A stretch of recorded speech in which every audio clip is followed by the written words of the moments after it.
वे कोई दार्शनिक व्याख्या नहीं कर रहे, बड़ी सरलता के साथ जीवन से कथा कहते हैं। डॉक्टर शिव उमर ने लिखा है, डॉक्टर शिव उमर लिखते हैं, राम हमारा कर्म, हमारा धर्म, हमारी गति है। राम हमारी शक्ति, हमारी भक्ति, हमारी मति है। बिना राम के आदर्शों का चरमोत्कर्ष कहाँ है? बिना राम के इस भारत में भारत वर्ष। छोटी छोटी कुमार चक्रवर्ती जो देश की जाने माने विद्वान, वो लिखते हैं कि 16वीं सदी में भारत में 3 महान विभूतियां पैदा होती हैं। 3 महान विभूतियां पैदा होती, एक है अकबर, दूसरे है राणा प्रताप, तीसरे गोस्वामी तुलसीदास। आज अकबर इतिहास के पन्नों में दर्ज है, राणा प्रताप देशभक्ति का पाठ पढ़ाने के काम आते हैं, पर तुलसी के पास कोई सत्ता नहीं थी। तुलसी किसी राज प्रसाद में गए भी नहीं, दरबार में भी नहीं गए, पर तुलसी लोक मन में विराजे। इसलिए वे आज भी हमारी स्मृतियों में, हमारी जबान पर, हमारे जीवन में अपनी जगह बनाते हैं। तुलसीदास जनजीवन, स्वामी तुलसीदास प्रथमता मूलता कवि, वे धर्म ग्रंथ के निर्माता नहीं है, ऐसा कहें कि हम उनको सिद्ध करते हैं। कविता ही उनका पहला प्यार है, कविता ही उनकी पहचान है। कविता ने ही तुलसी को बनाया है। इसलिए बार बार कवि और कविता की बात करते हैं, कविता की परंपरा को याद करते हैं। कविता की जो परंपरा है साहित्य में, उसको लेकर उनकी मन में गहरा सम्मान है। इसलिए अपने पूर्वजों को, अपने पूर्व कवियों को लगातार स्मरण करते हैं। तुलसीदास ने अपने समय की परिस्थिति लगभग सब विधाओं में लिखा, हिंदी के आचार्य गण से जानते हैं। रामचरितमानस में दोहा और चौपाई का उपयोग कर रहे हैं। विनय पत्रिका और गीतावली में पद शैली बात करते हैं, कवितावली में कवित्व में बात करते हैं, और दोहावली में दोहा शैली बात करते हैं। तुलसीदास जी ने अवधी और ब्रज में लिखा दोहा, और उस समय के जितने बड़े कवि थे, आपको पता होगा, सबने एक एक भाषा में लिखा है। तुलसी संस्कृत में लिखते हैं, बड़ी भाषा में लिखते हैं, अवधी में। अवधी की ख्याति ज्यादा हुई क्योंकि रामचरितमानस जैसा महान ग्रंथ उन्होंने अवधी में लिखा है।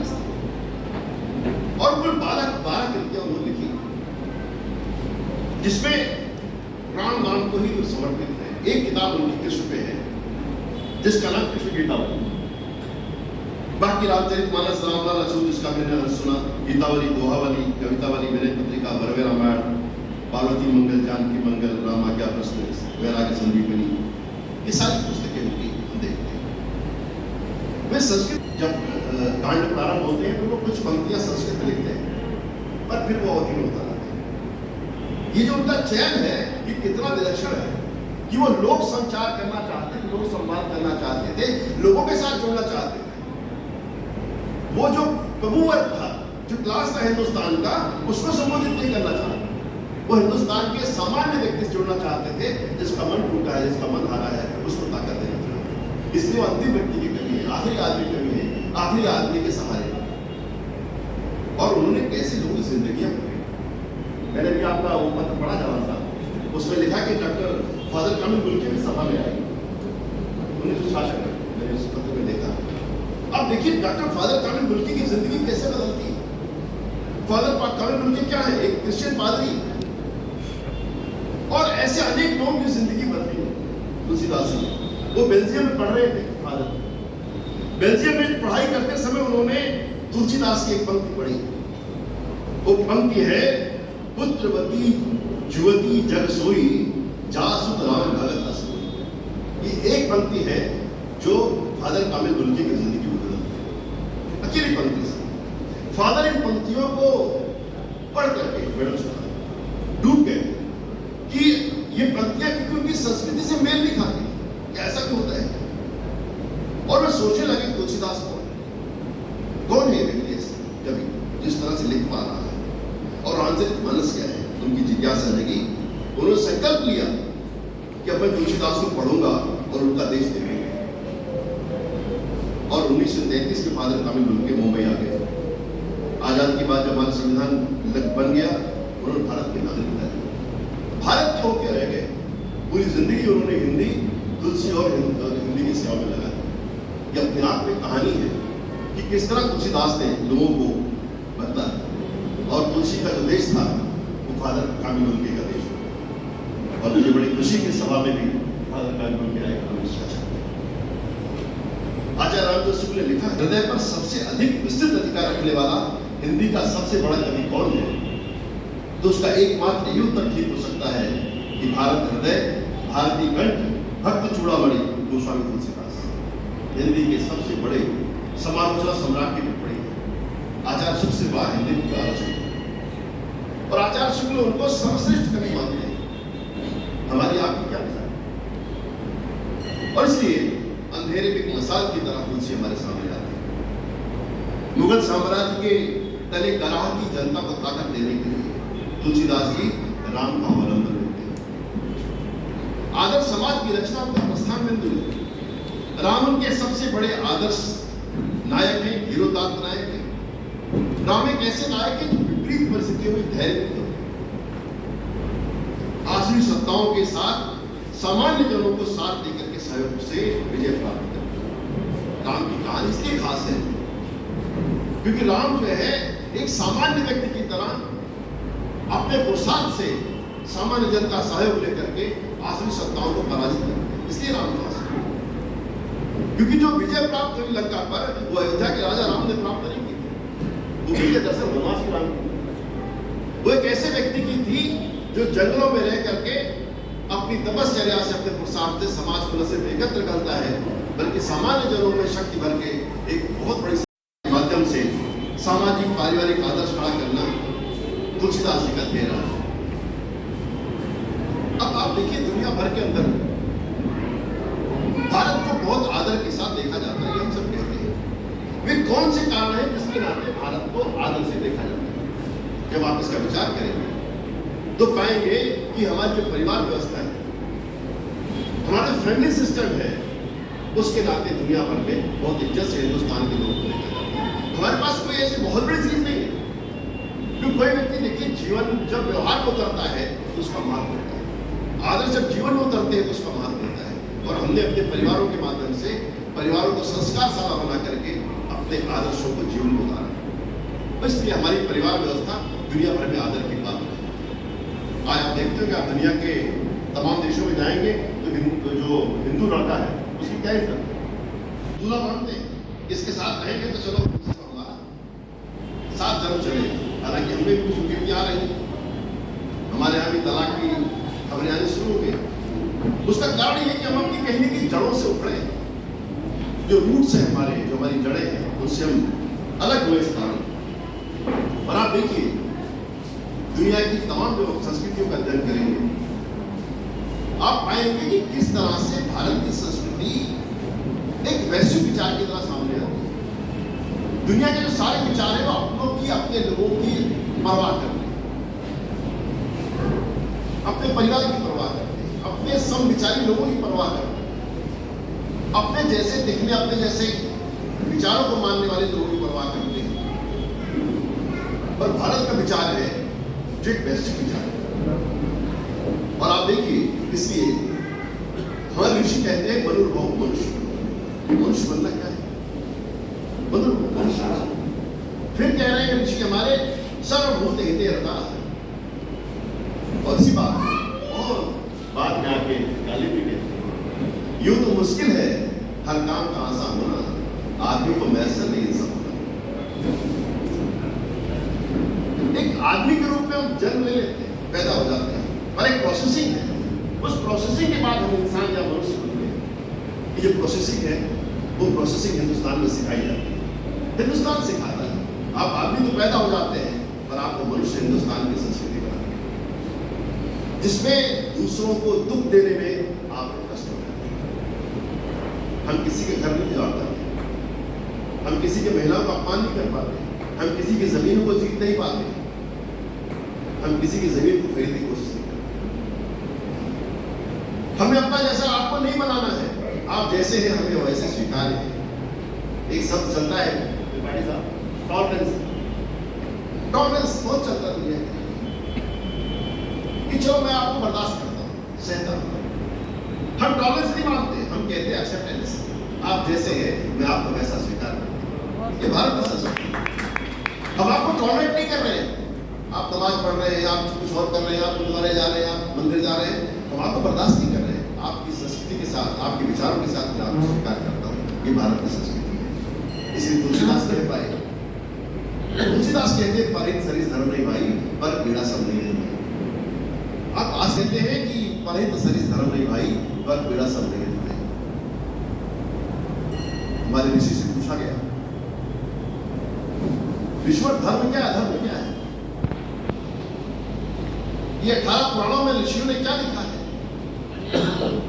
ऋषि कहते हैं अष्टादश पुराणेषु व्यासस्य वचनद्वयम् परोपकाराय पुण्याय पापाय परमेति। ये हमारी संस्कृति, परोपकाराय पुण्याय पापाय परमेति। हम किसी को परपीड़ा दे नहीं सकते, परपीड़ा में आनंद प्राप्त करने वाला हम समाज नहीं।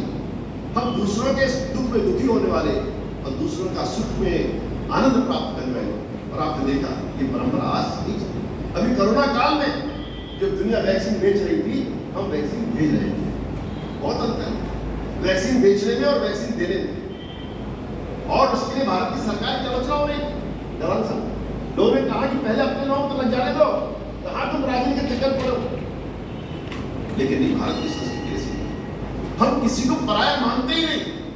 उसके नाते जो जख्म हमें मिले वो भी हमने सहे, जख्म मिल रहे हैं वो भी हम सहते, वो भी सहते। ऐसा नहीं कि इस अपने स्वभाव के नाते हमारा नुकसान नहीं हुआ, इन ऊपर जो कातरता है, ये जो संवेदना है, उसके नाते हमको नुकसान नहीं हुआ, हुआ जरूर हुआ। क्या हम अपनी मनुष्यता छोड़ दें? हवा अलग चेतिशाम उदार चरिता नाम तो बस ये हमने कहा नहीं। आदर्श हमारे सामने आता है। राम जैसी कृति जब तुलसी खड़ी करते हैं सामने, राम की कृति खड़ी करते हैं, तो एक शायर लिखता है, मसला ये भी इस दुनिया में कोई अच्छा है तो अच्छा क्यों है? क्या राम जैसा व्यक्ति आ सकता है जो आसानी से राजपाट छोड़ दे? आज आप देखेंगे सिविल की अदालतों के मुकदमे खत्म हो जाए अगर भाई बहन अपने रिश्ते वहां पर हटाने की केस अदालतें करा रही है रिश्तेदारों की लड़ाइयों से। पर राम ने बड़ी आसानी के साथ राजसत्ता छोड़ दी और जंगल चले गए और वनवासी वेश में चले गए, ड्रेस भी नहीं पहनी राजा वाली। कैसा मुल्क हम बना रहे, कैसा समाज हम बनाते हैं। और इसलिए राम इस धरती पे आए थे, इस पर दुनिया को भरोसा नहीं होता। इसलिए पढ़े लिखे लोग भी हमारे इतिहास को मैथोलॉजी कहते हैं, गलत शब्दों को मैथोलॉजी कहते हैं। और लोगों को भरोसा नहीं कि राम थे। और इसलिए आपने देखा होगा जो बहुत लंबा एक मुकदमा चला, उसमें यह स्थापित करने की कोशिश होती रही कि राम तो पैदा ही नहीं थे, राम तो थे ही नहीं, राम कल्पना है। जिस व्यक्ति के नाम पर भारत में सैकड़ों स्थान, उनका सारा रूट दर्ज है, किस रूट से गए, किस रास्ते से गए, कहां रुके, किनसे मिले, किन किन लोगों से मिले, किन किन स्थानों पर उन्होंने भगवान शिव की पूजा की, कब कहां कौन सा मंदिर स्थापित किया, एक एक स्थान जिसका लेखांकित है, उसको लेकर के भी अदालतों में हल्ला मचता रहा। हमारे पढ़े लिखे बहावट बड़े वकील जो है अदालतों में केस लड़ते रहे कि राम के नहीं। जिस व्यक्ति की इतनी लोक व्याप्ति, जिसके नाम को लेकर के आदमी के दुख समाप्त हो जाता है, ऐसी सघन लोक व्यक्ति वाला मनुष्य भी मैथोलॉजी कहा गया कि सर मैथोलॉजी कपूर कल्पना है, ये कुछ होता नहीं, वो भी नहीं सकता, वो मान ही नहीं सकते कि राम जैसा व्यक्ति आ सकता है। और इस नाते तुलसीदास जी लिखते हैं, तुलसी साकी विपत्ति के विद्या विनय विवेक साहस सुकृत सुसत्य व्रत राम भरोसे। तुलसीदास जी कहते हैं विद्या विनय ज्ञान उत्साह पुण्य और सत्य भाषण आदि विपत्ति में साथ देने वाले गुण एक भगवान राम के भरोसे प्राप्त किए जाते। राम गुणों की खान है। माता पिता की बात मान के चले गए, किष्किंधा जीत के छोड़ देता है, लंका को जीत के छोड़ देता है। आप कल्पना कर सकते हैं जिस तरह से आपने देखा कि जो सबसे ज्यादा पढ़े लिखे माने गए पश्चिम के लोग, उन्होंने कैसे कानून बनाए, पूरी दुनिया में अपने उपनिवेश खड़े किए। राम उपनिवेश नहीं बनाते, राम किष्किंधा जीतते हैं, सुग्रीव का रास्ते रख देते हैं। राम अयोध्या जीतते विभीषण का रास्ते रख देते हैं। जो जहां का भूमिपुत्र वही वहां पर राज करेगा, वहां पर अयोध्या की खड़ाऊ नहीं चलेगी, वो अपना आदमी बिठा सकते थे। एक नहीं सशक्त मानो के हृदय जीतने का निश्चय कोई बतलाए कब जाकर काबा में हमने। तो ये दिल जीतने की बात है, राम जमीनें नहीं थी, राम दिल से। राम अन्याय के विरुद्ध संघर्ष तो करते हैं। एक जो नायक हमको मिला, जो संघर्ष हमें मिला, और उस संघर्ष के नाते जो एक अमृत फल हमें मिला, उससे वंचित रहे। प्रभु की जो योजना थी, वो योजना कितनी अच्छी थी। सालों साल के लिए, लाखों वर्षों के लिए हिंदुस्तानियों को एक आदर्श नायक मिला, जिसने अपने मन में कभी कड़वाहट नहीं पाई, इसने अपनी पूरी जिंदगी लोगों के लिए जी। और इसीलिए आप देखिए, तुलसीदास जी समय समय पर सचेत करते हैं। आज ठाकुर स्वाति हो रही है, व्यक्ति को देख के बात होती है, आपसे कुछ कहूंगा, देवर साहब से कुछ कहूंगा, और प्रेम शंकर से कुछ कहूंगा। व्यक्तियों को देख करके हमारे संवाद बदल जाते हैं, क्योंकि मैं संवाद क्षेत्र का व्यक्ति हूँ, संचारी पढ़ाता हूँ, और तुलसीदास हमें सचेत करते हैं, सत्य बोलो। वो लिखते हैं, सचिव वैद्य गुरु तीन जो प्रिय बोलई भयास, राज धर्म तन तीन कर होइए मेरे नाश। तुलसीदास जी कहते हैं, मंत्री वैद्य और गुरु, ये तीनों यदि भय या लाभ की आशा से हित की बात न कह के प्रिय बोलते हैं, कम सा राज्य शरीर और धर्म इनके करना सकते। आज जरूरी इस बात की है, जरूरत इस बात की है कि हम सत्य बोलें, जो सच है वो बताएं समाज की। जिम्मेदारी हमारी भी है, पत्रकार होने के नाते,